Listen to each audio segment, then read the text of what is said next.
Hi, everybody. It's Josh Wagner. Today I'm wondering about tolerance and acceptance. So it's a nice September morning. There's a little chill in the air as I drive to work today. Traffic is cleared up, as you can see. So I have a coworker that brought up a kind of interesting thing to me a couple weeks ago, and that was the difference or the issue, I should say, of tolerance and acceptance. And it was kind of an interesting conversation that we had in terms of like how things used to be simply tolerated and then they moved over into acceptance. So, whatever you want that to be. But that's a really, really interesting topic because it's true. I think that there's been a shift between merely tolerating something and the sort of need to accept it. And that if you don't accept certain precepts or certain fundamentals or certain morals, that you are all of a sudden a bad person. And that goes, I'm not picking on anybody in this particular case. It is something that exists both on sort of more liberal and more conservative sides. That, you can't merely tolerate something anymore, but you have to accept it or else you are automatically a bad person. I think that that's a really, really interesting point. And it's something I've been thinking about. I haven't done an episode in a couple weeks because we were busy at work and I really couldn't do a lot of episodes. But I do want to talk about those two things. Like, what's the difference? And I'm sort of working this out as I'm talking about it because even though I've given a lot of thought to it, like, what do you think the difference between tolerance and acceptance is? And is one better than the other? Is one more necessary than the other? So let's pick somebody that I'm pretty sure nobody likes very well. So let's talk about the KKK. Like, the First Amendment gives them the opportunity to rally and to make speeches publicly, to publish what they want. Is that tolerance? So what does that mean? Are we tolerating the KKK? What does that mean about you? What does that mean about me? Obviously, I don't like them. You probably don't like them. If you are watching this and you're one of them, what's wrong with you, man? It's crazy. It is. It's crazy. You're crazy. But you're probably not watching this, so that's okay. But, I mean, we are called, as a democracy, as the way that our Constitution is, to tolerate the KKK. Crazy, right? We have to do it. By law, they have the right to do those things. But you don't have to accept them. Acceptance and tolerance are two different things. So if I accept the KKK, well, that's a whole different thing. That's not just merely putting up with them. It's sort of adhering to something that they believe in or even sort of joining them. Well, okay, so that's a clear-cut example. What about all the gray areas? Like, obviously, I think that if you want to move something into the mainstream, you first tolerate it and then you accept it.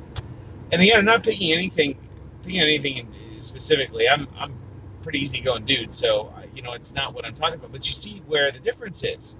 Like, acceptance is way more, and I think that there are camps on every side that says something about, well, if you don't accept this, it's not merely tolerating. And this is where the shift has happened. This is what my coworker was kind of telling me, is that it shifted from mere tolerance to acceptance or non-acceptance rather equals, you can go either way, equals immoral.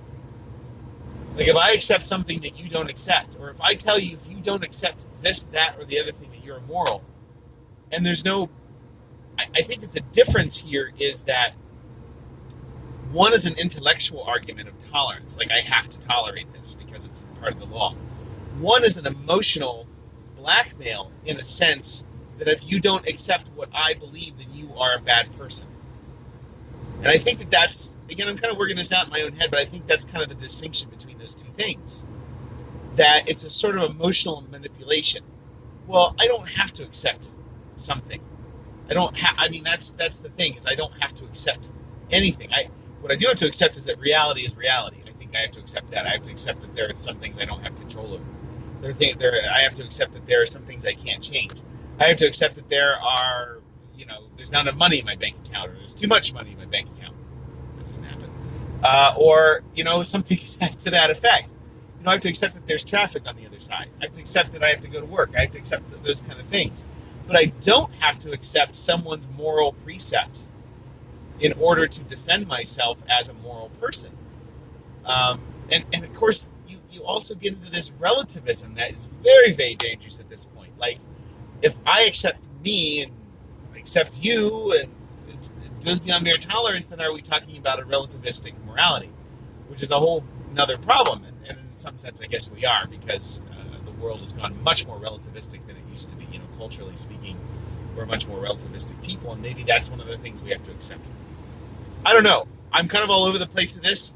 I knew I was going to be, which maybe another reason that I put it off for so long is because I've been thinking about it for literally 2 weeks now, since my coworker brought it up, and it's just like, what's the deal? There's another thing my coworker brought up too, and it's about the realm of acceptance, and he was talking about marriage specifically, that you have to accept things about your partner. And I think that's a really good sort of way to look. It's not mere tolerance. Merely tolerating your partner is probably not a great idea. But you kind of have to accept it about them. You kind of have to say, well, this is, it's not something I'm just putting up with. This is who they are. This is what I have to be with, and who I have to be with, and what they do. And there's always this kind of acceptance of another person in your life, especially if you're going to be in kind of relationship kind of thing. And I think that's a really good distinction, is that when it comes to these personal relationships of ours, acceptance is really something that you have to do if you're going to be in a relationship, with a friendship, a coworker, that kind of thing. You have to accept who they are. You have to, and I guess maybe that's the difference. Is tolerance is about, okay, I don't agree with this, but I'm going to put up with it. Acceptance is sort of an adoption of the position, whether and you can't be guilted into accepting a position. I think one is intellectual and one is probably more emotional. I don't know. What do you think? Am I off base? Am I talking crazy? I'm talking a little crazy because it's hard to make these distinctions. It's hard to figure out exactly where like tolerance stops and acceptance begins, and it's also very easy to manipulate somebody into accepting. And that's not a good thing. One of the great things about our country, and I will say this, is that you are able to hold your own opinions about things. You don't have to accept what other people say. You can have that. You do have to tolerate, but you don't have to accept. You don't have to accept the way people talk necessarily. You don't have to accept their ideologies. You can have that freedom. Now, you might be judged by those ideologies. You might be judged by those people, but you also have that ability to do that too. And they have the right to judge you, and you have to tolerate that. So, again, I'm not entirely sure I'm making sense here, because I'm not entirely sure I totally understand like how to distinct those two. But I think that's the problem.